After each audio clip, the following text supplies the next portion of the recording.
welcome to everyone joining us today. I want to allude to the time of the day. It may be different around the world. It's a great pleasure for us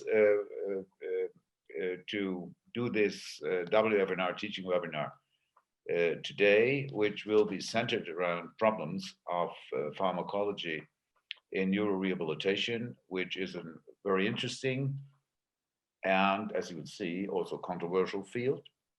And I hope that you get some information about important aspects of pharmacology. We have three distinguished speakers.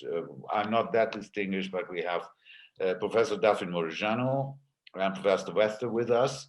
And I hope that we will give you some sort of a comprehensive overview on aspects on pharmacology, what we have available, and what guidelines we can have at the moment, and especially what biometrics also we need in future to clarify the situation further. Daphne, do you want to say some words? Yes, thank you very much, Volker. You are extremely distinguished. So just to add, oh, really? You're a fantastic builder, and thank you very much for this initiative, because WFNR is always in the forefront, also because of your very innovative and active, let's say, development that you have created.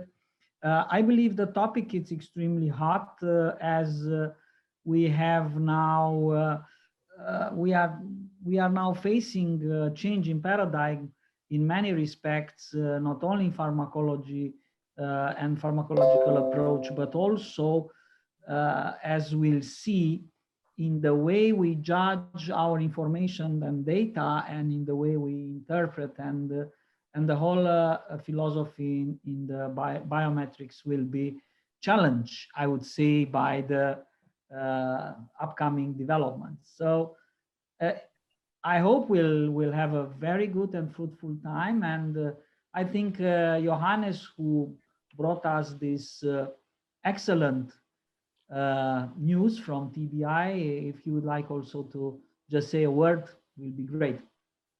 Yeah, I mean, first of all, thank you for letting me share and be together here on this exciting topics. And I think what is very important to keep in mind that scientific research is a pathway in progress. Always. There is no general truth. Truths are changing with more insights. Truths are changing with new methodology. And if you imagine when we look to the sky and we didn't see anything, there could be black holes or no black holes. Today we can see that there is nothing that makes a difference. Still, there is nothing in the middle.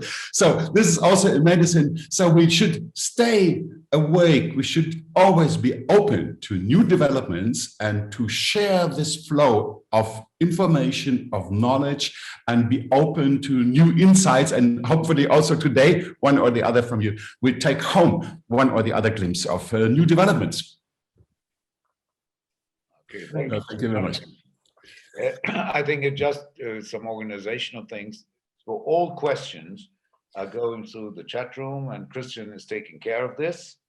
And do not hesitate to ask any sort of questions. We are happy to answer that. The situation will be that after each video recorded talk, we will have a discussion session after each talk, and feel free to ask anything. The more you contribute, the better. Right, and perfect. Okay, so we can probably start with the first video. Christian, yes. Hit the button.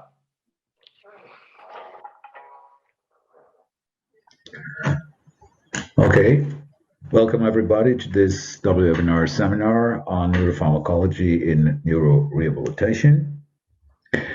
What I will try to do within the next 30 minutes or so will give you some hints about what pharmacological options we have or not have in neurorehabilitation. You can read most of it, reread most of it on this paper, which is open access and which I would like to recommend to you. This is just a outline of my talk. We'll start with animal experimental data and general pharmacological effects on brain recovery. go over the concept of detrimental drugs and allude to drugs which possibly may improve neurorecovery after insults, go over disorders of consciousness, neuroaugmentation, and depression, and how far they can be pharmacologically influenced. Let's start with general pharmacology. Most of what I've shown is derived from animal experimental data, looking at the elementary pharmacological influence of certain drug classes on brain recovery and learning. Let's start with amphetamines. Amphetamines are known for a long time to improve recovery of experimental lesions in motor function as well as in some perceptual function as binocular depth perception. This amphetamine effect shows an inverted U-shaped dose-response relationship. The effect of amphetamine is optimal only in combination with some sort of activity, treatment, or therapy, if you like, in animals. And the amphetamine response is very likely to be mediated through noradrenergic, noradrenergic release. Sympathomimetics, as methylphenidates, have shown to have transient effects on brain recovery. Alpha-2 antagonists, as yohimbine and idaxazan, increase the central noradrenaline release and therefore may facilitate recovery, whereas alpha-2 agonists and alpha-2 antagonists, as clonidine or prazosin, as you know, often used as antihypertensive agents, definitely do impair recovery. Phentermine and phenylpropanolamine have similar effects of amphetamines in rats and cats, and beta blockers, beta antagonists, as propranolol and the more modern ones, have, as far as we know, no effect on recovery whatsoever. Important to note is that butyrophenones, as haloperidol and others, have devastating blocking effects on recovery, whereas tricyclic antidepressants have only neutral or mildly negative influences on animal experimental recovery. GABAergic substances usually impede recovery because local GABA administration at cortical lesions locally impairs recovery, and benzodiazepines, which are the most frequently used GABAergic substance in everyday clinical practice, definitely do impair recovery to a particular degree. Antiepileptics, let's look at antiepileptics. The classical old-fashioned antiepileptics, as phenytoin and phenobarb, definitely have negative influence on recovery, which is known for many decades. Whereas carbamazepine, as a classic anticonvulsant, has no influence of recovery. Little is known about the more modern anti-epileptic drugs from animal experimentation as far as it comes to impairment or facilitation of recovery. Cholinergic substances. Cholinergics increase usually the speed of recovery in monkey data, whereas anticholinergics as scopolamine definitely impairs motor recovery in rats after experimental infarcts. There's a very important concept derived from this, from animal experimental data, as well as you can see from retrospective clinical data, and that is the concept of detrimental drugs. Detrimental drugs means these are drugs which should be avoided in the period of brain recovery, so in the immediate post-acute phase after brain insult, because they have known negative effects on brain plasticity and brain reorganization and learning processes. This is a list of the real bad guys in terms of detrimental drugs. I mentioned already haloperidol, which is a potent D2 antagonist, has very negative effects on recovery. Prazosin and clonidine, frequently used antihypertensive, do have negative effects, as the classical antiepileptics as phenytoin and phenobarb have negative effects, and especially benzodiazepines as very potent GABA agonists do have negative results. It was Goldstein and his group in the mid-90s who first shed light on this concept of detrimental drugs, doing retrospective studies and looking at patients who either had received one or the other of these classes of detrimental drugs in the course of recovery after a brain insult, compared to those patients who had only received neutral drugs. And as you can see, those receiving only neutral drugs, dotted in red, do much better after the injury than those receiving one or the other of the detrimental drugs. Well, one of the key questions in pharmacology and neurorehab, of course, is do we have pharmacological agents which positively influence brain recovery after lesions? At the moment, we have only 2 substances in which bigger randomized controlled trials have shown some efficacy in decreasing impairment in combination with physiotherapy in the post-acute phase after stroke.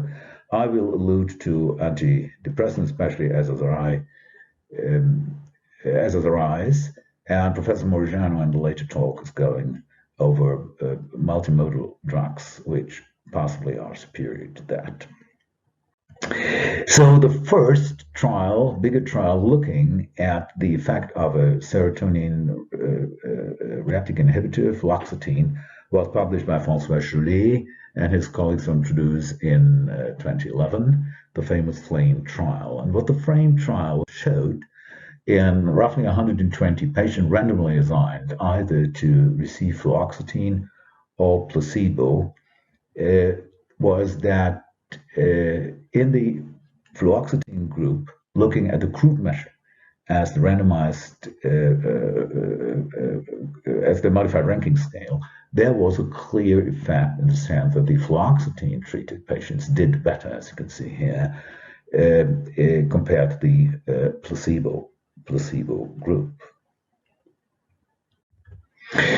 Okay, beyond the FLAME trial, was there further corroboration of this effect of serotonin reuptake inhibitors in later trials? There was the Talos trial, published initially in 2017, an investigator-initiated study using citalopram and other SSRI in a total of 642 patients randomized to either placebo or citalopram with a 6-month follow-up. And what the authors found was not much more than a tendency that citalopram was slightly superior to placebo, but this was a very marginal effect, which at the end was not really significant. It's just a tendency, not more. So by and large, a neutral trial. They had made the conclusion that citalopram improved some functional recovery, was well tolerated and so forth, but nevertheless it did not confirm a real, let's say, robust effect on improvement of function or reduction of impairment. There were further trials done, and some of them still running, with results open. The Focus, Affinity, and Effects trial, all of them multi-center, parallel group, randomized, placebo-controlled trials to look at SSRI effect, especially fluoxetine, in up to 6,000 patients in many countries. Let's look at the Focus trial published in 2019 using fluoxetine. And as you can see here, that there is not a real significant effect comparing placebo with fluoxetine when you again look at the crude measure of the randomized, at the modified ranking scale again. So not much of a corroboration of the effect of SSRIs on brain recovery. Another important issue, of course, is to look at those drugs which potentially may affect arousal, increase arousal in patients with diminished states of consciousness. Let's look a little deeper into that. This is just a list of arousal-promoting drugs used in DOC, and as you can see, there are mixed results. Methylphenidate, which is an amphetaminoergic agent, has shown to have some effects on increasing arousal and positively influencing glucose metabolism in cortical regions involved in the emergence from disorders of consciousness. Dopaminergic agents have been tried, including levodopa, amantadine, apomorphine, and pramipexole. I'll come to amantadine in a minute. And antidepressants as amitriptyline have also been used in small studies and observational studies in how far they may influence the awakening from the disorders of consciousness states. The only real reliable big trial on the effect of amantadine for patients awaking from severe traumatic from the DOCs after severe traumatic brain injuries was published by the group of Giacchino and others in the New England Journal of Medicine a couple of years ago. And what the authors found was that during a 4-week treatment period, recovery in the amantadine treated group was superior to that of the placebo group. It's interesting to note that CNS depressants, as baclofen, lamotrigine, and zolpidem, may have, in some sense, paradox arousal enhancing effects in patients with disorders of consciousness. Although the situation is far from being really evidence-based or clear, it is also in our hands useful to try 1 or 2 doses of zopiclone or zolpidem, for instance, if the patient responds to it or not. You know the information very soon, and sometimes it's sufficient just to use 1 or 2 applications of a Z-drug and look if it does improve recovery or facilitates awakening of these patients or not. Okay, current literature seems to suggest that awakening effects are mainly caused by CNS depressants, where stimulants improve functional, cognitive, and behavioral recovery, with the exception of amantadine, which may also positively influence the awakening after DOCs. Okay, neuroaugmentation is a big issue, and you know that neuroaugmenting drugs are very frequently used also in the general non-patient population, in college students, in managers and others, in the hope to increase and speed up some sort of cognitive functions, learning, memory, and so forth. Let's look at some of the involved neurotransmitter system. This is data from rat brain, looking at the cholinergic projections originating from the medial forebrain nuclei, especially the nucleus pizzalis of Minard, with widespread innervation with cholinergic synapses to the entire neocortex.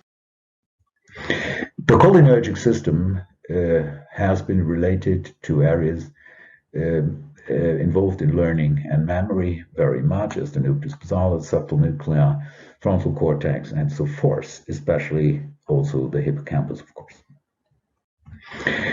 Well, I don't know how many smokers are in the audience today. It has to be noted, however, that tobacco, or nicotine, to be honest, that's known for centuries, has a positive effect in facilitating some sort of memory function. This does, of course, not mean that the use of tobacco is healthy. It just tells that, of course, the stimulation of nicotinic acetylcholine receptors may facilitate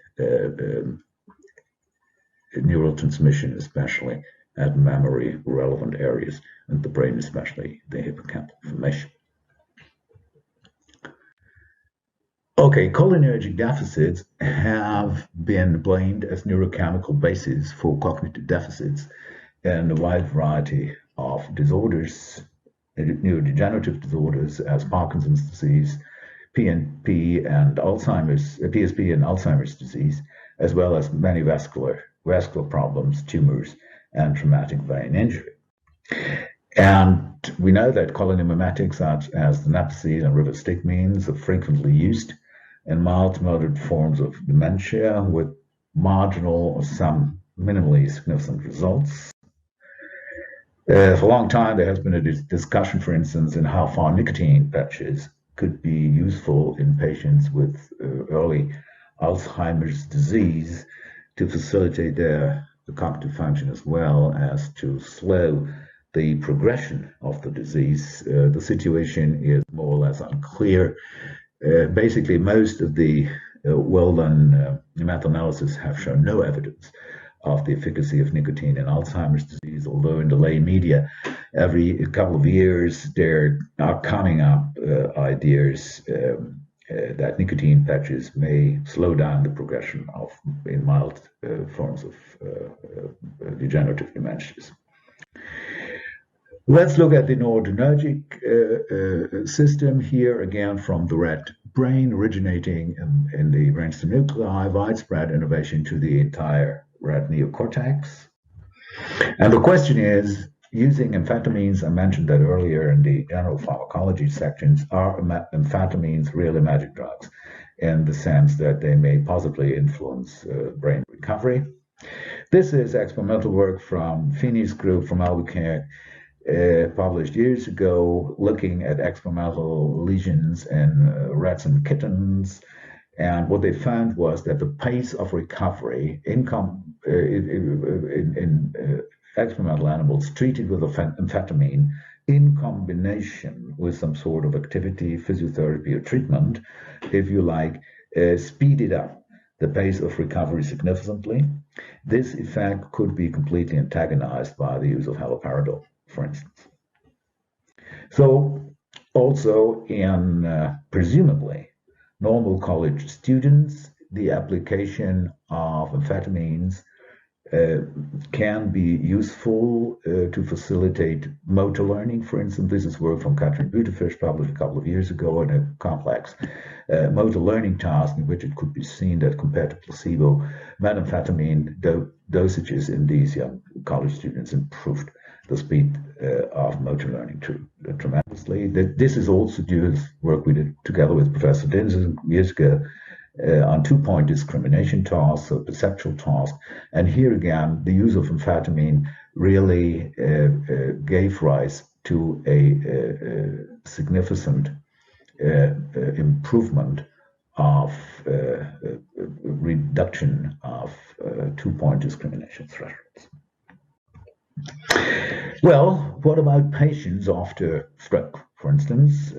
This was work by Chrysostoma, which speeded up the idea to use amphetamines in stroke patients. The point was they only looked at 8 patients with more or less mixed results at that time, but nevertheless, that prompted an entire series of further studies to find out if there is an effect of amphetamines in the rehabilitation of stroke patients. The bottom line is that so far there is no clear-cut evidence that amphetamines unequivocally improve functional outcome in subacute brain injuries, so it basically cannot be recommended. The question is, amphetamines do have a lot of undesired side effects. What about reboxetine, which is not an amphetamine, but also a selective noradrenaline reuptake inhibitor? Reboxetine is used as an antidepressant agent in major depression, Parkinsonian depression, and in some other disorders, more or less in a not backed up by bigger studies. It is known that reboxetine administered to normal students may speed up cortical excitability as measured by transcranial stimulation techniques, and may also improve motor learning to some extent, as shown by this study. It has been tried by a German group years ago in chronic stroke patients, that means after at least 3 months. And they found that there was indeed an improvement in grip strength and tapping speed and some other variables when this reboxetine was applied to chronic stroke patients. So what about dopaminergic agents?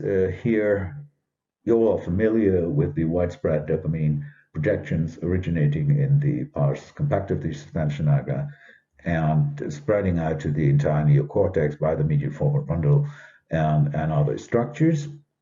Dopamine has been related to a lot of processes as attention, as memory, as reward organization in the brain. And levodopa has also been tried in combination with physiotherapy and functional motor recovery after stroke. One has to note one point that levodopa is, in pharmacological terms, is a pretty dirty drug in the sense that it does not just stimulate dopaminergic D2 receptors, but it also stimulates noradrenergic receptors. So you never know if you apply levodopa at what transmitter system you're really working at. But nevertheless, this study published in The Lancet almost 20 years ago showed an effect of low doses of levodopa, 100 milligrams a day, administered over a couple of weeks, showing a speeding up again of the recovery process in patients treated with levodopa compared to those treated with placebo. There have been numerous reports on positive effects of dopaminergics as bromocriptine, lisaridin, or amantadine in a wide variety of disorders as akinetic mutism, in aphasia, in amotivational syndromes as apathy and abulia, in attention disorders, and in neglect. It was Kenneth Harman's work where they originated in the early 80s already to use dopamine agonists in the therapy for neglect in humans. The theoretical underpinning of this was that lesions of ascending dopaminergic pathways do induce neglect in animals, and apomorphine, for instance, a dopamine receptor agonist, decreases the magnitude of neglect in rats with cortical lesions. So there was some animal experimental underpinning of that to try out dopamine agonists as bromocriptine, for instance, also in humans with neglect. This is probably the only bigger randomized controlled trial performed a couple of years ago at the National Hospital in London, looking on the effect of ortigotine applied as patches in patients with hemispatial neglect following right hemisphere stroke. The authors looked in an ABA design at 16 right hemisphere stroke patients and found positive effects of neglect reduction using standardized neglect assessment tools. Okay, summarizing the effect of dopaminergics, it can be said that there is slight evidence for improving motor and language function after stroke. It cannot be excluded that these effects are noradrenaline rather than dopamine receptor mediated. There is sporadic evidence of improving level of consciousness, and there is definite evidence for improving visual neglect.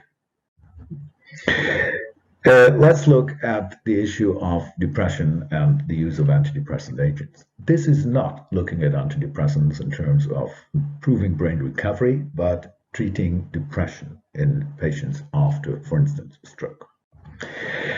Very much involved in this, of course, is the serotonergic system. You know, they originating from the raphe nuclei in the midbrain stem and are also innervating big parts of the entire neocortex, and serotonin has been involved in a lot of processes, including depression especially.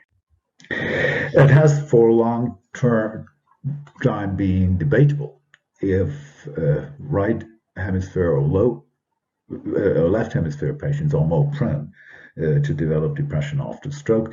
This is all the work from a Scandinavian group, and they looked very carefully at the difference between right and left hemisphere stroke patients. And the interesting finding was that left hemisphere stroke patients tend to develop depression early in their career, probably related to aphasia, whereas right hemisphere patients do develop depression as well, but later in the course of the disease.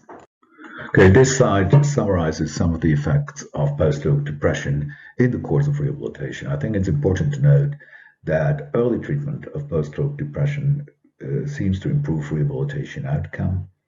The early treatment may also result in improved cognition And an interesting finding published by Jorge a couple of years ago was that early treatment within the first 12 weeks after stroke increases the long-term probability of survival in depressed and non-depressed patients. You'll see that in a second.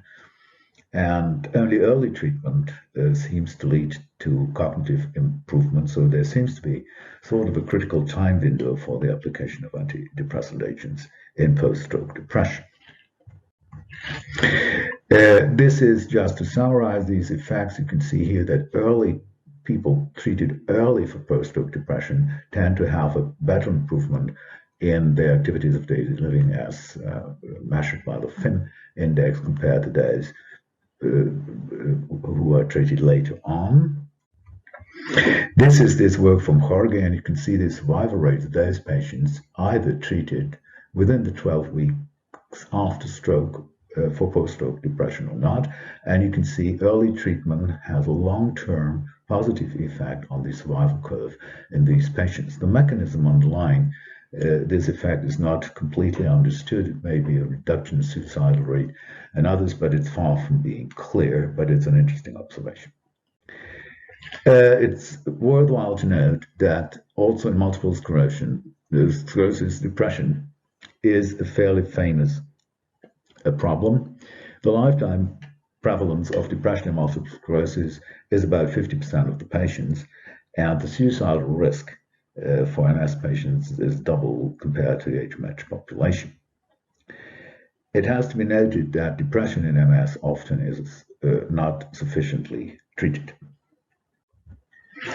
There's another problem, fatigue in multiple sclerosis, which certainly deserves attention. If this central fatigue problem in MS is similar to the long COVID fatigue problem we are more and more learning about every day in our practice, it's not clear if the same process going on.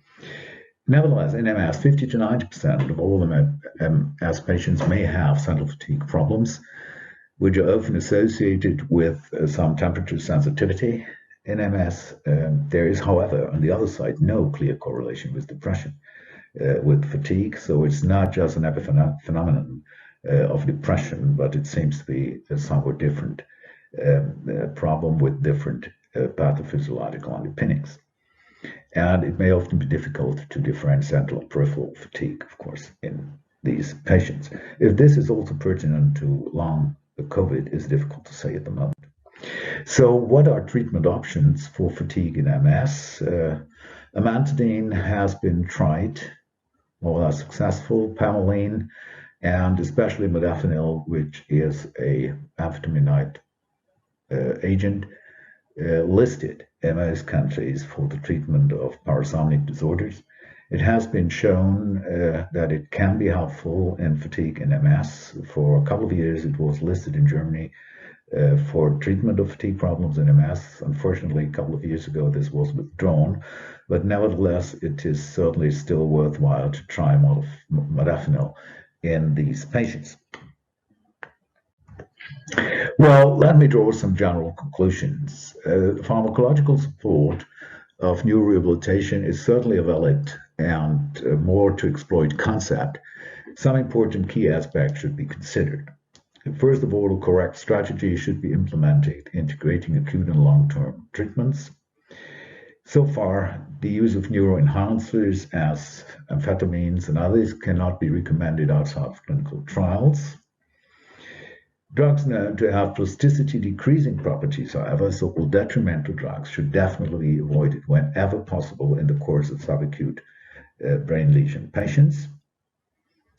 The use of antidepressants can be recommended even in not depressed patients in the subacute phase after stroke.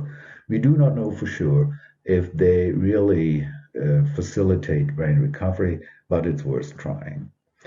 And you will see that in a minute in the talk by Daphne Morugiano, that the role of multimodal substances as neuroprotectors and substances improving neural repair mechanisms is promising.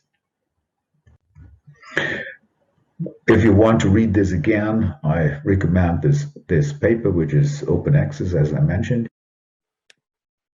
Okay. So let's look at the at the chat room, as far as I can see, at the moment, from my screen at least, there are no questions in there. And come back to the audience, I think you should really ask questions. If there are no concerning my talk at the moment, I think we will go on with the next talk, and eventually at the end of the webinar, we will have a larger number of questions which have been asked. So the next speaker is Professor Daphne Morijano, who probably needs no introduction, is a good friend of us for many years, and he has very much been involved in all the teaching endeavors of the European Federation and the World Federation of Rehabilitation for many years, doing regular summer schools. And he is a really world leading expert when it comes to the differentiation of multimodal and unimodal drugs, which we think is a very important concept when it comes to the understanding by which drugs we can possibly influence really the brain recovery and protecting the brain eventually from further damage after acute insults. So it's my delicate pleasure to introduce Professor Morijano, and I think, Christian, we can start the video.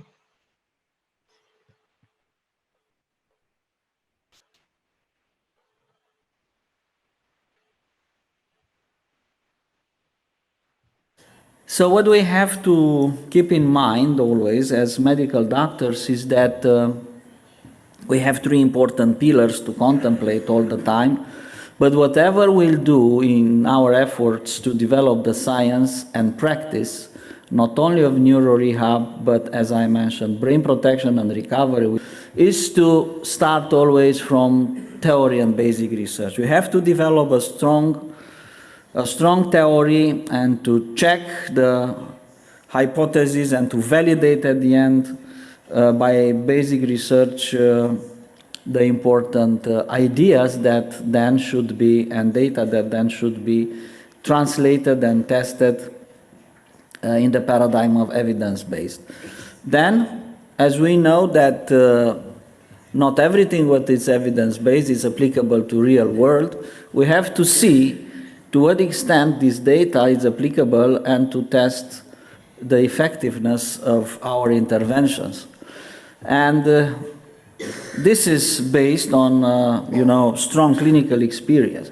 So whatever we'll do will be in this triangle, and this is important. Just to mention quickly that rehabilitation, and I would say the rehabilitation is not only a process and a practice, it's getting more and more a very strong science today. In order to reach back this maximum physical, functional, cognitive, psychosocial recovery, you have always to consider the two very important aspects that will determine that.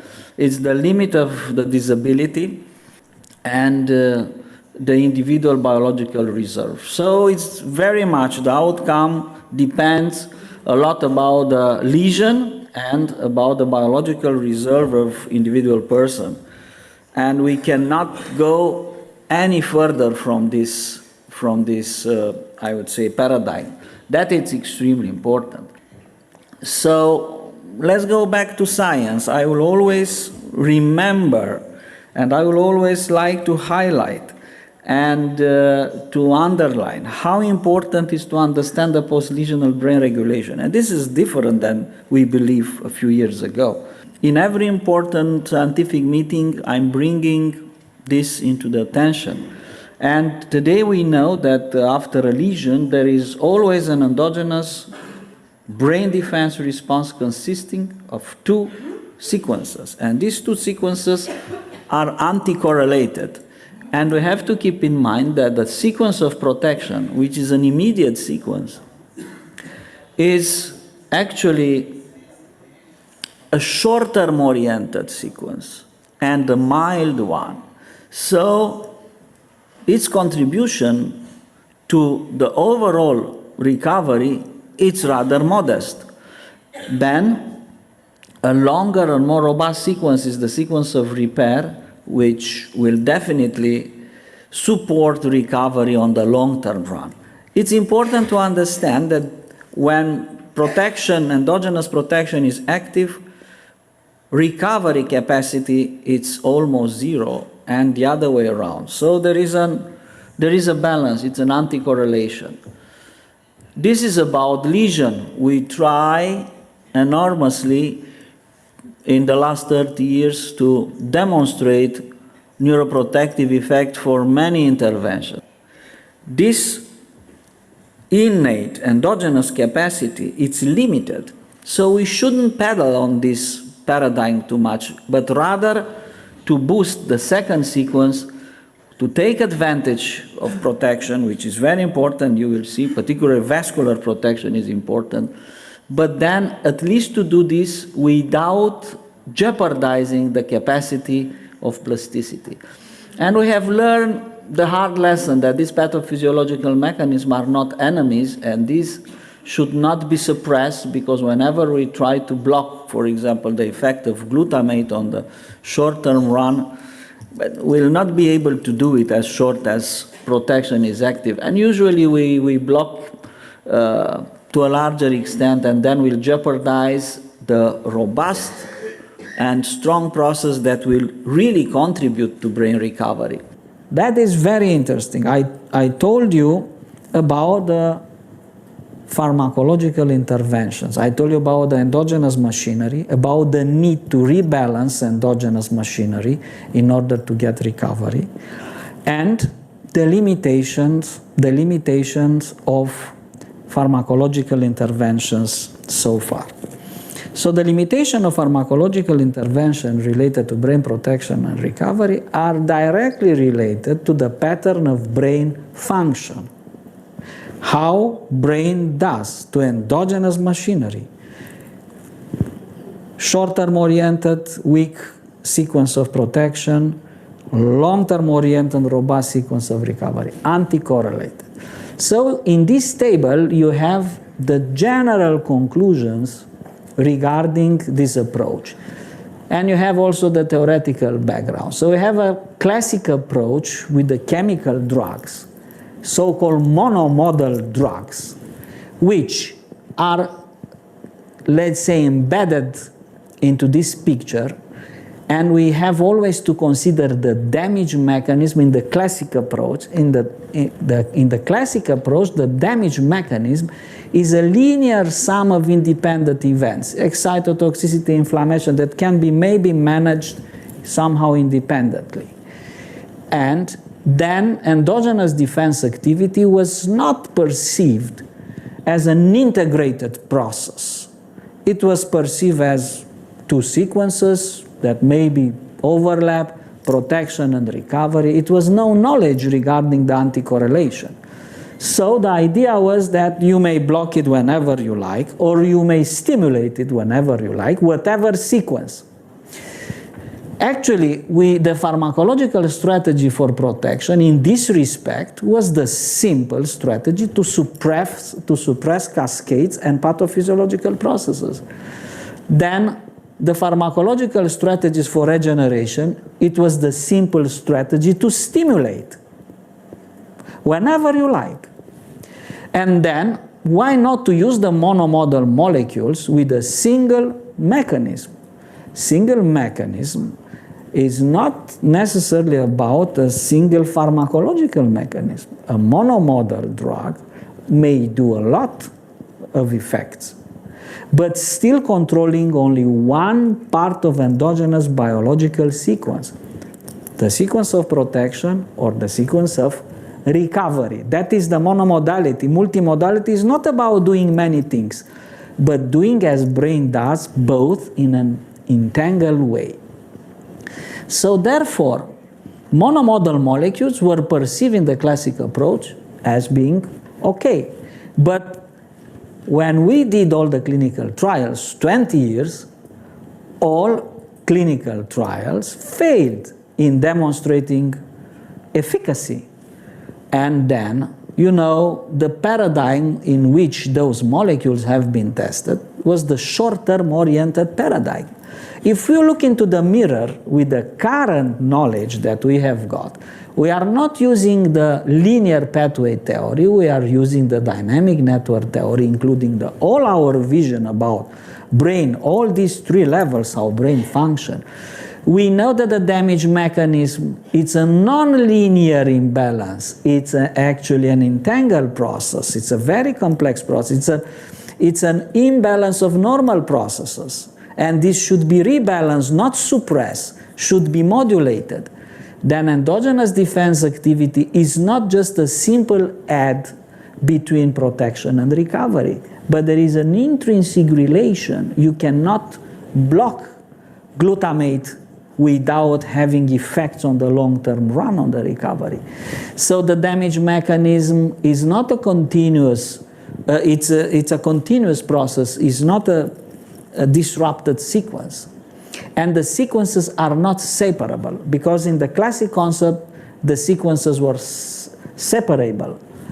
And then the pharmacological strategy for protection will not be the suppressive or stimulating strategy, but will be the integrated strategy of remodulating the whole aspects.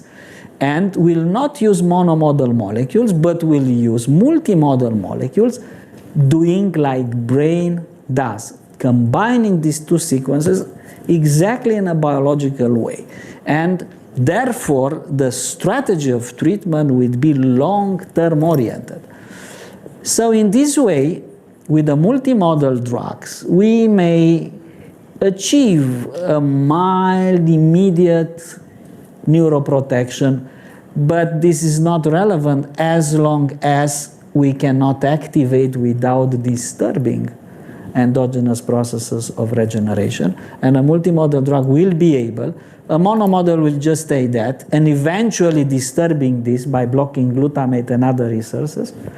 But doing in an integrated way, we may follow the sequence of the brain.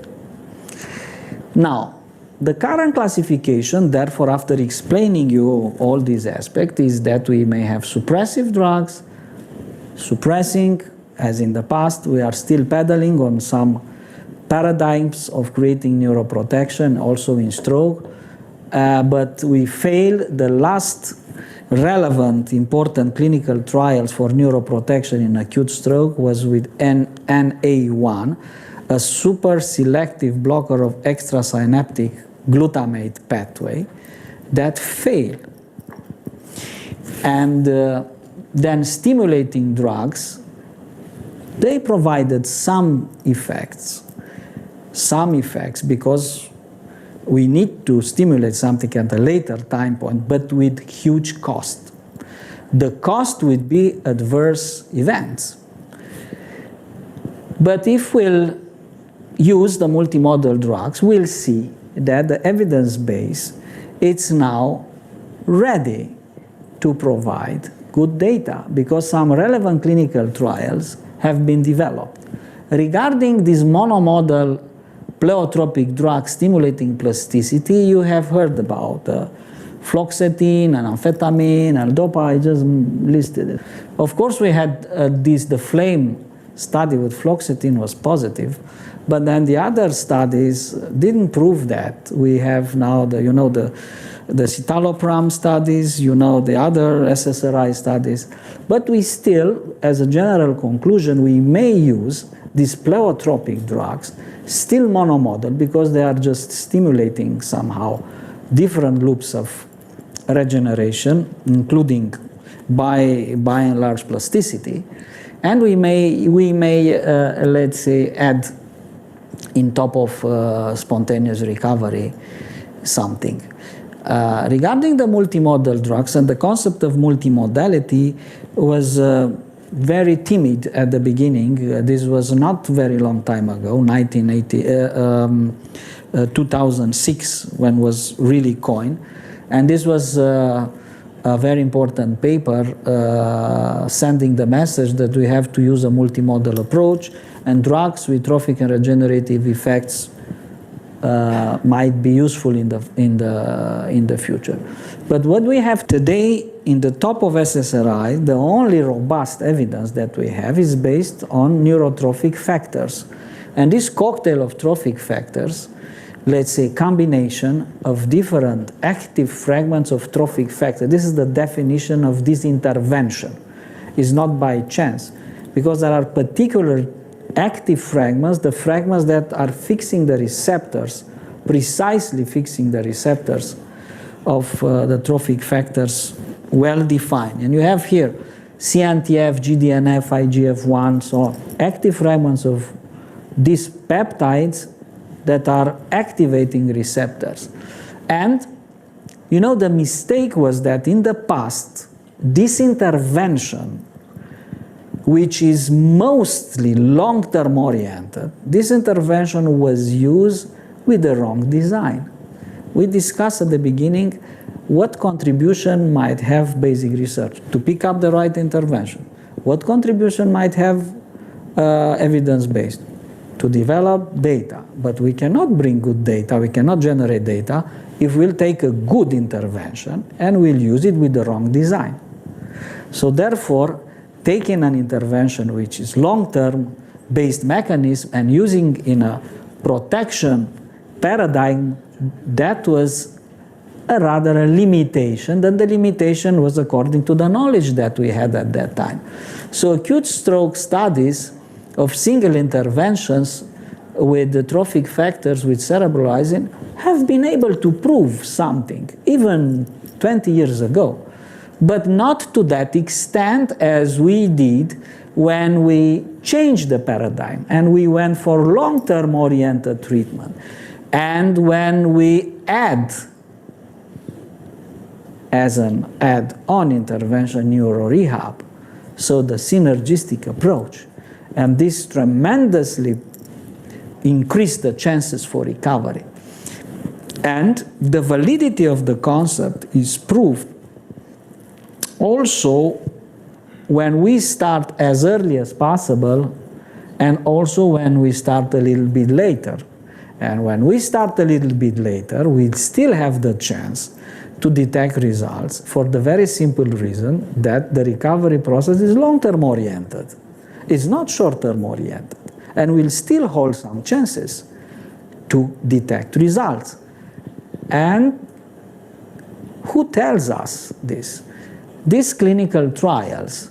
So the all protection clinical trials tells us, guys, even if you do something short-term oriented, you may benefit. But you will lose the power of the intervention. But when you start early and you continue long-term, then you really have a capacity to influence. And if we add rehab, it's even better. When you start late, it's still a good chance. And this is the E-Compass study which tells us this, and the CARS study concept, CARS studies concept tells us that long-term administration, early start, combination treatment with rehab will definitely give better chances. So this large randomized control trial, one of the largest randomized control in early rehab, motor rehab in stroke, and published by an international group conducted by us and published in Stroke late 2016, early 17, proved that the double intervention using cerebralizing with a window, with a therapeutic window of 24 to 72 hours, combined with rehab with a therapeutic window of 48 to 72. So we have respected the guidelines, the American guideline, telling us that basically you should not initiate recovery as a general statement in the 24 hours, which may be or may not be according to the patient condition. But being in a rehab study, we have respected that. So having this intervention and administrating 21 days, so longer term treatment, pharmacological support, And having as a primary objective the change in baseline ARAT score at 90 days and some other valuable secondary objective, we have been able to detect efficacy parameters and also to reconfirm an excellent safety profile. So using the ARAT, I will not insist on ARAT, and having very balanced groups with a large number for rehab study, 208 patients, and you will have that we'll get more by adding the CARS2. Very balanced in respect to, you know, to the homogeneity somehow of ARAT paretic, NIHSS, Bartel, modified ranking, and so on and so forth. We have been able to detect a consistent change from baseline in ARAT with 32 points in the double intervention group versus 11 points here, which if we'll measure in a very, and we'll describe in a very, I would say, systematic statistic parameters, we'll see that at the end point, we have a large effect. We have a large superiority of our double intervention, but the message is even better because we can even detect significant effects at 14 days. And this is very important because at 14 days you are still in a vulnerable period after stroke, and we as neurologists, we are very much concerned about the potential complications after stroke in the acute stroke. So therefore, by moving a bit better the patient, we may reduce these, you know, potential threats of an acute stroke patient, and even somehow to indirectly influence the cognitive capacity and the depression, because a patient who will be able to move will be, I mean, you know, contextual, less depressed. Not to mention the real molecular mechanism of the effect of trophic factors on depression.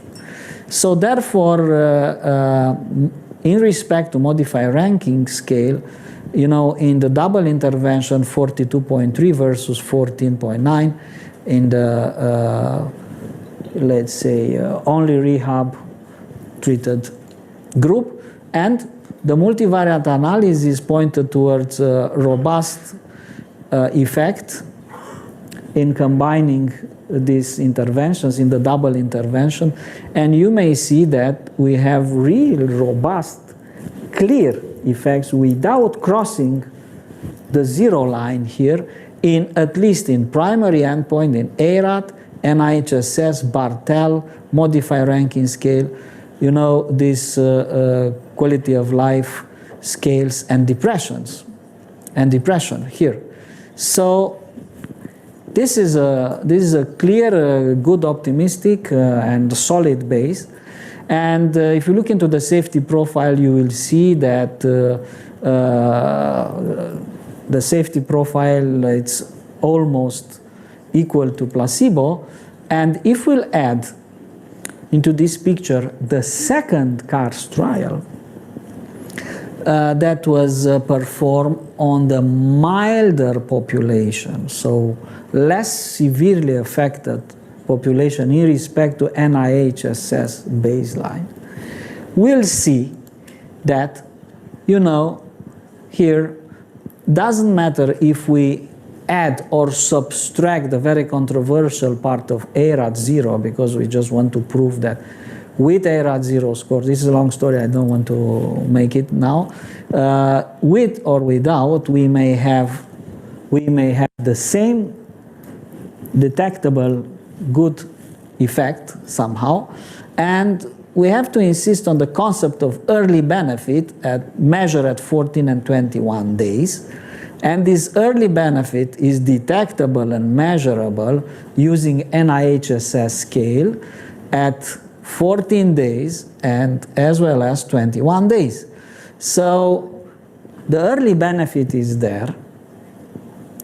Of course, NIHSS measures severity. It's not an outcome scale, but still it is used to describe the evolution of the outcome of the patient in the immediate, in the acute and subacute phases. Now, we have also a large meta-analysis, a very large meta-analysis elaborated by this group, and Professor Nathan Borstein was the coordinator. And this meta-analysis was taking in consideration 9 very important ischemic stroke trials with trophic factors, with cerebralizing. And you may see that if you look into the 13 days, keeping on with the early benefit, we'll see that cerebralizing versus placebo at 30 days, it's completely in the favor of the pharmacological intervention. And if you look into the number needed to treat, which is a fantastic, important, clinical relevant parameters, tell me, what is the number needed to treat for, let's say, you may choose whatever, let's say, antiplatelet. The number needed to treat is rather high, sometimes 200 patients. But look at the number needed to treat here. You know, the results of this very diligently performed meta-analysis, it took us to this number, 7.7, which is a very important one. So I think we have to look into the clinical relevance and the concept. And if we look particularly in the moderate, severe category of patients, we'll see that the effect is even higher. It's higher, and it's even higher. And if you look also into this NIHSS above 12, it's even better. And to make the long story short, if we look at the safety profile, here you may see that the safety profile, it's there. Also, if we'll add and pull all these studies, and definitely have a better significance. But the safety profile, it's absolutely excellent. Now, I will close my talk with a hint related to the mechanism of action, because we know today in neurorehab we talk a lot about compensation versus restoration. And any intervention should be assessed in this respect. How much compensation will generate, if it's only compensation, or if it's adding really to the neurorestoration part. So if you look into this eCompass study, which actually use more or less the same protocol of treatment, but initiating the treatment after 7 days, you will see that if we'll look into the connectivity of the brain before and after treatment, in the group treated with a single intervention and in the group treated with double intervention, we'll see that in the double intervention group, we have a very robust recovery signal. We have the rebalance. We may notice that the rebalance and the laterality index is coming back. But in the single intervention treated group, we may see that this laterality imbalance still persists even after 90 days.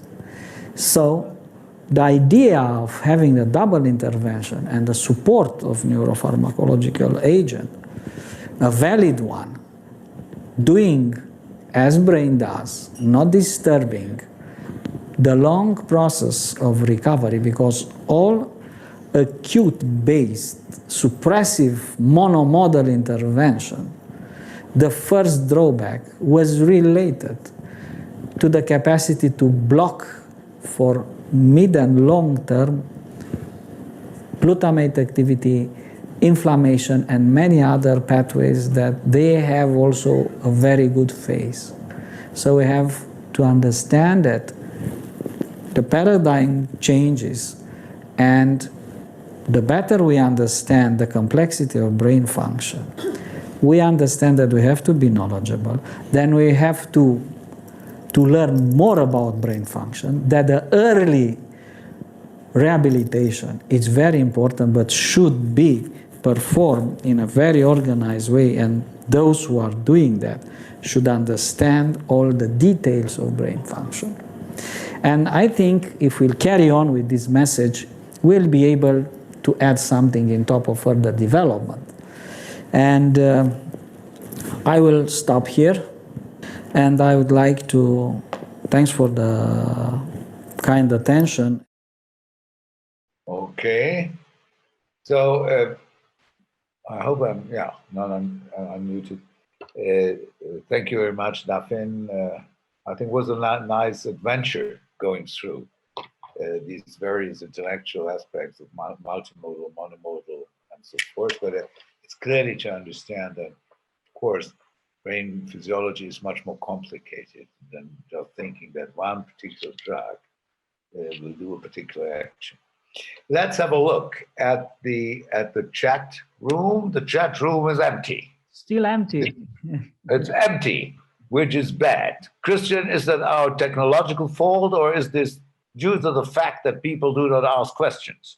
Yeah, but we have a positive fact. We are double than we had some at the beginning of the meeting, which is very nice still. Yeah. Okay, but that going back to the audience, you should not hesitate at all in asking questions. We are, of course, all of us are happy to answer this. Okay, if we have no burning question, at least at the moment, we go on to the next talk, which will be done by Professor Johannes Fester. Johannes is a real landmark person in terms of telling the truth.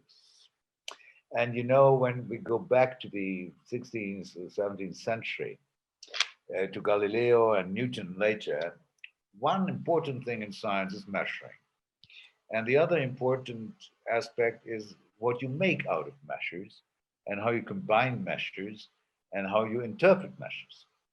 And therefore, biostatistics, and Galileo said, you know, basically, that nature is talking to us in terms of mathematics.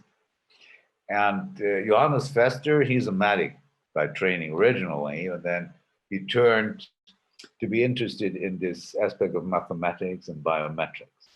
And biometrics, of course, are very important in guiding us a little bit through the jungle of data we are generating. One aspect is to ask the right questions. The other aspect is how to arrange data in a proper way so that you can have an idea telling the truth out of experimental results. And I think therefore it's my great pleasure to have Johannes with us today. And he will talk about an important issue. For years, for decades, pharmacological agents, which might eventually influence the outcome of people after traumatic brain injury. And that has been a mess for decades. And introducing some new ideas in this may be helpful. And Johannes is certainly going to talk about that in some detail. So it's nice to have a, let's say, a number cruncher helping us telling the truth from experimental data. Johannes, it's a pleasure to have you with us. And then I think, Christian, we can start Johannes' video. I'm very happy to invite you to an overview of some groundbreaking developments in TBI clinical research. Please find my disclosures. And the situation after traumatic brain injury is complicated and a multifaceted one in terms of clinical research. And it's a long story of failed clinical trials on neuroprotective agents. As we can see in the groundbreaking article of the Impact Group, In the last 30 years, no TBI trial with the traditional design on neuroprotective agents demonstrated statistical significance. So in fact, after 30 years of clinical research, no approval for neuroprotective agents at all. Let's have a look at some important lessons from the past. How was the conventional randomized controlled clinical trial in neuroscience with TBI? There was one single primary outcome variable. It was the Glasgow Outcome Scale, the GOS. And what was evaluated was the proportion of patients with favorable outcome. Now, the big breakthrough for TBI research in Europe and in the United States came in about 2010 with the impact recommendations for improving the design and analysis of clinical trials in moderate to severe traumatic brain injury, and in parallel with the US recommendations from the Traumatic Brain Injury Clinical Trials Network Group, both of them looking for lessons we can learn from the past failed decades. So, both of them stated for more than 30 years the Glasgow Outcome Scale was the leading efficacy endpoint in TBI trials, and mostly dichotomized. And the impact group concluded outcome after TBI is by definition multidimensional, including neurophysical disabilities and disturbances in mental functioning. The US Clinical Trials Network Group came to the same conclusion. Multiple measures are necessary to address the breadth of potential deficits and recovery following TBI. Also, other researchers identified the lesson to be learned from the past, as here, McGillis and the Traumatic Brain Injury Workshop lead us in their prospective recommendations. Single functional assessment scales are not able to identify important deficits. Now, let's have a look at the basic idea of this recommended new multidimensional approach. What we want is to capture the global status of the patients after TBI, as comprehensive as possible, as close to truth as possible. So, we might look from the global functional perspective using the well-known Glasgow Outcome Scale, but not alone. We might additionally look from another perspective at the same patient, using, for instance, the Hospital Anxiety and Depression Scale, like two different eyes looking at the same patient. We might also look for a third perspective, assessing executive function by means of the processing speed index, and so on. So we define the important eyes to capture the whole picture, and then we analyze everything simultaneously as a multidimensional ensemble, like a multidimensional eye. What is important for the multidimensional approach is that it has a correlation sensitivity. Let's have a look about this very important feature. If we look twice from the same perspective, in this example, we have the Hospital Anxiety and Depression Scale at the right, and also the Beck's Depression Inventory, something very similar. So we add, with the second scale, very little information to the multidimensional picture. And we can see this, the correlation will be high, like here, like maybe 0.8, signifying high redundancy of information. If we add instead the processing speed index, then we have two very different perspectives, executive function and depression and anxiety. And we will find low correlation, low redundancy of information. So the correlation between every outcome to every other outcome in this multidimensional ensemble has to be taken into account by the multidimensional approach in order to reflect correctly the overall status of the patient. Just to know and to mention, a composite score has no correlation sensitivity. In the composite score, the single scores are just summed up added by some mathematical feature, but independently from any actual correlation. So that's something completely different. Now, how did things develop further on after this lesson learned? The European Medicines Agency realized the great need for education and technical guidance with this respect. So, in the workshop, it said in clinical trials, when a single outcome is not sufficient to describe the underlying concept of interest, it may be necessary to compare treatment groups on multiple correlated outcomes. And also the International Biometric Society realized the urgent need for statistical training and started to conduct workshops on multiple endpoint analysis. Also, textbooks editing by leading biostatisticians were taking care of the new development. As we find here, in many clinical trials, it is desired to show that the treatment has an overall effect across the endpoints.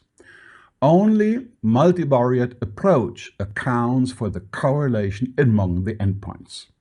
That's the new approach here to capture the status of patients in TBI. And I would like to introduce to you the leading correlation-sensitive methodology for full-scale analysis, which is basically a generalization of the well-known Wilcoxon-Mann-Whitney test. It's called the Wallachin procedure. And it's a highly efficient global test based on, as we know, considering the correlation between all these outcome variables in the ensemble. We have standardized effect size measures for all the single variables, but also for the combined result. And the effect size can be expressed or re-expressed in other known effect size measures like standardized mean difference, odds ratio, or number needed to treat. So we find the pathway to the known world of statistics. It's there, it's available. And for better understanding, let's have a look at this nice historic example. It was the first implementation of the Wallachin procedure in neuroscience with subsequent FDA approval for Novantrone in multiple sclerosis. What do we see here? We find an ensemble of 5 very different outcome scales for multiple sclerosis, like 5 different eyes looking at the same outcome status of the patient. We have the EDSS change. We have here the ambulation index change. They included the mean number of relapses per patient, completely different view, the month to first relapse, and also the standard neurological status change. And the primary outcome was not an arbitrary choice of one of them. It was the full ensemble of these 5 single endpoints captured by the Wallachin procedure, which we just mentioned. This way, it was avoided any arbitrary selection of only one of the endpoints as the primary one. And we can also see that the combined p-value, which is below 0.0001, is much smaller than the single ones, the single p-values, again underlying the high sensitivity of the multidimensional approach. Nowadays, we are in fact on the way to full implementation of an outcome approach without all these constraints of the past, and the Captain approach is the first series of trials in TBI history with a true multidimensional approach based on full outcome scales. Luckily, the first 2 trials of the Captain series are already completed, so we can learn from them, and let's have a look at the first top-line results. We'll start with the Asian Pacific Captain 1 trial, a double-blind, placebo-controlled, multi-center trial comparing cerebrolizine as an add-on treatment to standard care alone after TBI. The main inclusion criteria comprise an age from 18 to 70 years, head injury leading to a clinical diagnosis of TBI, and a pre-treatment Glasgow Coma Scale assessed prenatal within 6 hours after injury, should be between 6 and 12, or if intubated, a motor response between 3 to 5. The time to needle for study medication was within 6 hours of injury, and because of the included cognitive scales. Mandatory was the ability to speak, read, and write in a predefined study language before the accident. And the primary endpoint in this CAPTAIN-1 trial was defined as the multidimensional outcome ensemble at day 30, so after 1 month. The baseline characteristics in this trial were well comparable, and the mean baseline prognostic risk score indicated a very well comparable baseline severity of these patients. Just to mention, it's a very important baseline score to look for homogeneity of the treatment groups. It's the first validated prognostic scale with factors recommended by the impact group. We talked already about that. And it's the first weighted prognostic model with proven generalizability, published by Hagelhofen and others in 2005. And it was implemented first time in the dexanabinol study by Andrew Mars 2005 for categories of sliding dichotomy. And it includes 7 predictors of outcome like age, motor score, CT, papillary reactivity, hypoxia, hypotension, and traumatic subarachnoid hemorrhage. Here we see the single items of the score, very well, much more comprising the severity as the former used Glasgow Coma scale. It's an extremely valuable tool to evaluate if groups are comparable at baseline, which they are here in this case with a baseline prognostic risk score of 3.8 or 3.6. So they're very close together, the two groups, allowing fair comparison of the outcome. And here we have the primary result of the predefined multidimensional ensemble at day 30 after TBI. Let's first have a look at the single scales, outcome scales, starting with the Glasgow outcome scale extended here, starting with a short abbreviation GO at day 30. This scale, which was dominating TBI research for more than 30 years. And you see the thick vertical line is the line of equality, so no difference detected between the treatment groups. And you see here for the Glasgow outcome scale is a very, very little responsiveness, only very little movement to the right of superiority of the treatment, so it's not well reacting, very little responsiveness. The next scale is the early Bartel index, showing a little bit more movement than the mini-mental state examination. And then we have the 2 sub-items of the processing speed index, which now show already larger improvements, larger responsiveness to treatment, 2 scales which capture executive function, then followed by color world test, the 2 sub-items, digit forward, digit backward, very powerful also test, followed then by finger tapping test, capturing motor, executive motor function, the color trails test, which here shows at day 30 the strongest responsivity to the treatment, standalone, significant, both of them.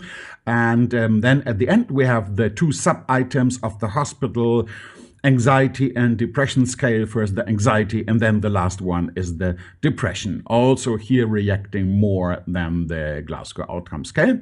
All comprised together in the combined result of the Walachian procedure, which just misses statistical significance, which is well explainable to the very low sample size here in this very first trial with 19 versus 21 patients. At day 90, the overall result, again, missed statistical significance, but interesting, here we see that anxiety and depression show strong responsiveness to the treatment, and which is expected because it's developing later on, some months after the trauma, not immediately, not after some weeks. But still, this is, of course, an exploratory finding only. And now we switch to the CAPTAIN-2 trial, which had a quite larger sample size. And let's see the findings of this second trial of the CAPTAIN series. Here we see the main inclusion criteria for the CAPTAIN 2 trial, very similar to the CAPTAIN 1 trial. Maybe I should know that the time to needle for study medication was shortened to within 4 hours after injury. The reason was better local conditions to allow this. The primary endpoint for the CAPTAIN 2 trial was predefined as the multidimensional ensemble at day 90, so after 3 months.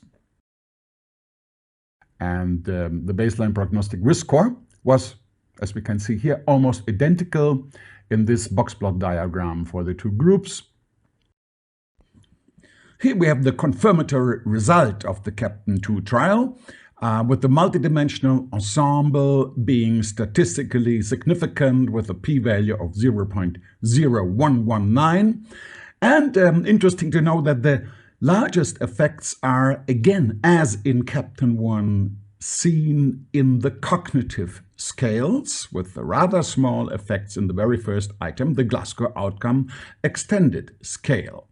The highest responsivity is found for the Stroop Color and Word Test, here abbreviated with CWW, rather in the middle of these items, followed by the Digit Backward Test, abbreviated here with DGB, but also the depression sub-item of the Hospital Anxiety and Depression Scale. It's the lowest one of the single items, HDD, shows good responsivity, and it's interesting that we have seen the same at day 90 at the CAPTAIN 1 trial, so we have rather similar patterns here for the two trials. To note that here in CAPTAIN 2, with the larger sample size, much larger than in CAPTAIN 1, 6 out of the single outcome scales are also standalone, statistically significant. Now, for both trials, CAPTAIN 1 and CAPTAIN 2, meta-analysis was pre-planned in advance because we have almost identical inclusion criteria and outcome ensembles. Let's have a look. This is the result of the pre-planned formal meta-analysis for day 30. The combined result of the multidimensional ensembles of the two trials is statistically significant throughout all applied meta-analytic approaches. That means in the fixed effect model, in the random effects model, but also in the robust non-parametric stochastic ordering. That, by the way, excludes any methodological bias by arbitrary selection of only one of these statistical approaches. With an I-squared of 0%, there's also no indication for heterogeneity of the two trials, so these two trials can well be pooled for formal meta-analysis. All in all, the result provides high-quality evidence for true treatment effects, based on a multidimensional ensemble of full outcome scales.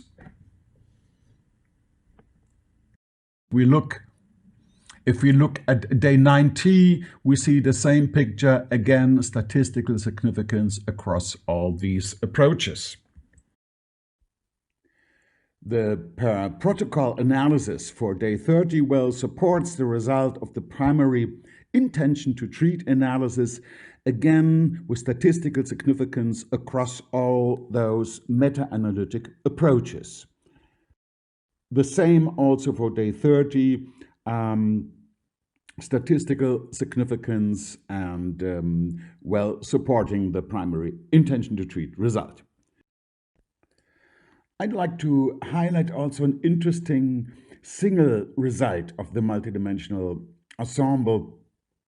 It's about depression. Depression is a long-lasting, if not persistent, complication of traumatic brain injury.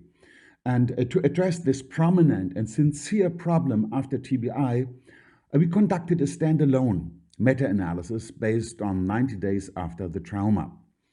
We used the depression subscale of the Hospital Anxiety and Depression Scale, which was a part of our multidimensional ensemble in both CAPTAIN trials. And it's interesting that we saw in both trials a more than medium-sized or clinically relevant treatment effect throughout, again, all those meta-analytic approaches, and also statistically significant. In addition, we analyzed the final normalization of the depression score. And as we may see here in the meta-analysis, with a risk ratio of 1.8, the rate almost doubled under the cerebralizing treatment, and the group difference was highly statistically significant with p 0.0002, which reflects a rate actually of about 70% in the cerebralizing patients normalized in depression, as compared to 39% in the placebo group. This rate difference of 31% may be regarded as a substantial reduction of the burden of depression of the patients, and also to note that there is no heterogeneity between the two trials, so they both of them independently came to the same result and the same reduction of depression. The treatment with cerebralizing was well tolerated by the TBI patients. We see here the meta-analysis on the number of patients with at least one adverse event, and as seen by the risk ratio of 1.0, the rate was identical in both treatment groups.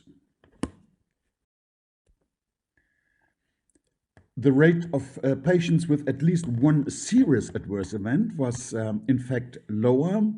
In the cerebralizing group, the risk ratio was 0.46. And it's interesting to note that the difference just missed statistical significance with a p-value of 0.06. Also, the rate of death was lower in the cerebralizing group with a risk ratio of 0.51. So all in all, there was no indication for any safety problems due to the cerebralizing treatment.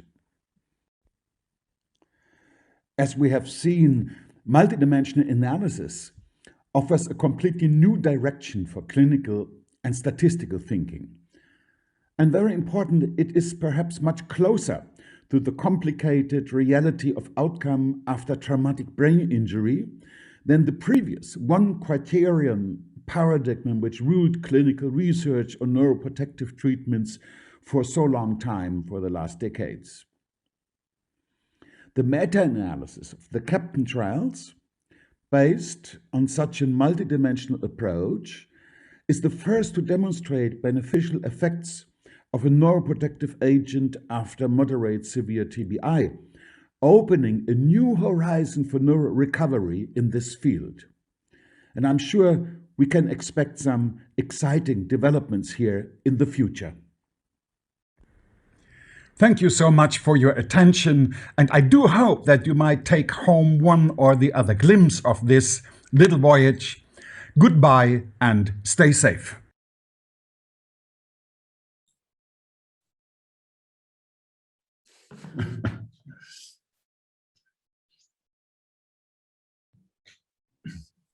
This was indeed a great presentation, Johannes. Excellent. Yeah, sorry for some asynchronous slides, but I hope still that the basic message was well captured. Yeah. Well, nice. Yeah. Okay, let me have a look at the chat room. Unfortunately, Christian, I don't know if you do anything wrong or not. That's not very much in the chat room, virtually nothing. So in any case, we have a question, and we have a question there for. Let me see. Yeah, that was from Daewoo, and I answered that already. Okay, great. In between, yeah. Beautiful. Very nice. What yes, if I may, I would like to add something in top of these developments and these very nice science facts that we have presented today. I think we are at the crossroad of a new approach in pharmacology, definitely. And as we discussed today about multimodal drugs, I do believe that we are approaching a very important milestone, and this is related to a very simple fact. At a certain moment, we have to nail down the evidence based that have been accumulated in this respect. So nothing can express better an accumulation of evidence based than a guideline. So we are very happy to acknowledge that EFNR, European Federation of Neurorehabilitation, and the European Academy of Neurology joint guideline have been approved for publication just a few days ago, and it will be published, I hope, early June. And as we have been in this task force, all of us, all the speakers here in this, I would say, very attracting webinar, I think it's a very, very important development. And I think this opens a new avenue in not only in the, somehow very rigid evidence-based approach in respect to neurorehab, but also in very, I would say, generous concept of personalized medicine and so on and so forth. So it's a nice way to announce that. And as an add-on of the question of our colleague regarding how to add more evidence regarding chronic treatment in stroke with the trophic factors, with cerebralizing, I would mention just that currently the studies are based on 90 days, which is described as early subacute, but beyond 3 months, between 3 and 6 months, we are in the late subacute, but beyond 6 months, we are in the chronic phase, let's say in the, I would say, in a kind of general classification. But to go beyond 90 days would be very interesting. And I think it's just a matter of extrapolation. And I think we may have some data regarding patient evolution beyond 6 months. And maybe it's a nice, interesting plan, Volker and Johannes, to pick up and try to have a kind of follow-up in the future out of the pool of patients that we have in our, I would say, general database. And I think this is very meaningful. So the guideline is something brilliant, very nice, an important development, because it's just about pharmacological support in neurorehabilitation after stroke. And I think it matches very much the topic of today. Definitely, we are extremely grateful. It was a painstaking maneuver to get that through. It's always difficult to create guidelines, and even times can be more difficult to publish guidelines, especially in the field which was not so guideline inclined so far. And we are very proud that happened. That will be published in the European Journal of Neurology pretty soon. And everyone who is interested in that, just drop us a mail and we send you a preprint of this. And we are very grateful to especially Professor Morijano and also to Professor Faster, because they were extremely helpful in bringing this together. And it's a painstaking process, to be honest, and it takes a lot of time. Nevertheless, it's a good way of creating evidence and a good way of guiding decisions in the future. Okay, let me have a look at the chat room again. Chat room is still empty. Well, that means there are no burning questions at the moment. May I ask my two co-speakers, nevertheless, we have some time left, to give, let's say, sort of a projection to the future in which direction we should go. Let's start with David about that. He's a future-oriented guy for years, therefore he's good in answering this. Yeah. Yes.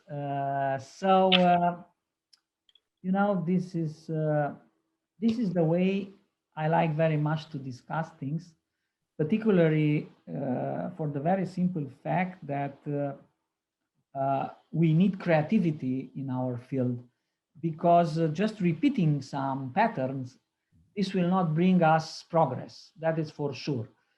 But from my perspective, what I strongly believe is that neurorehabilitation will gain, I would say, in the next decade, an enormous advance based on, I would say, a very fine-tuned profiling of the patient, I will call it. So that would be, in the package that is now very much, I would say, promoted in the package of precision medicine, in the package of personalized medicine. And I think the puzzle, it's coming to a better picture now. The puzzle starting with, and mostly with, the concept of biological reserve. I think in the future, if we would like to be on the winning side, in the new research that we are envisioning, I think that we should go for any kind of inclusion criteria and any kind of assessment further on. We need to stratify on very clear parameters based on some important biomarkers, clinical biomarkers, electroneurophysiological biomarkers, imaging biomarkers, and molecular biomarkers. We should stratify this biological reserve of the patient. So patients should be stratified according to the presence or absence of this biological reserve, because there is no, even, I would say, even the best intervention will have zero effect on a certain individual with an absent biological reserve. So what we are judging now is just the intervention on a certain population, without distinguishing and without excluding those patients that have just basically very few chances for good development. I mean, good clinical recovery. So I think that profiling better, that creating and adding this package to inclusion criteria and evaluating biological reserve and changing a little bit the paradigm from the effect of an intervention concept to the effect of intervention on biological reserve, because that is the most important. If you don't have endogenous defense machinery, if you don't have this machinery, no way to recover the patient. So I think that would be the next step in the future, and the next development that will bring neurorehabilitation in a better position, in the more powerful, I would say, capacity, and creating a better voice among scientists all over the world. Okay, Johannes, your Hello, Johannes? We cannot hear you. Now, Johannes is a cool guy, but now he seems to be a little bit frozen. That is probably Johannes, we cannot hear you. Let's try again. Johannes, can you hear us? I think we have a problem with the connection. Yeah, probably a problem with the connection. As always, there is a connectivity problem. Connectivity problem, that may well be. In any case, at the end of this webinar, let me just I think Johannes is back. It's back. So there was some problem, obviously, with the line. That's great. From the methodological approach, I think it's important to see that rehabilitation is not improving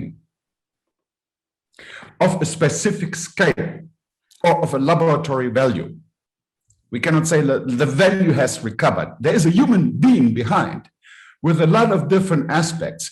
And we have to change our mindset to start, instead of focusing on one single point, monodimensional, and trying to make this point better, to see the overall picture. And we saw nicely in traumatic brain injury how many different aspects play in the role, and they change over time. Depression, you will see very little effects in the first 2 weeks.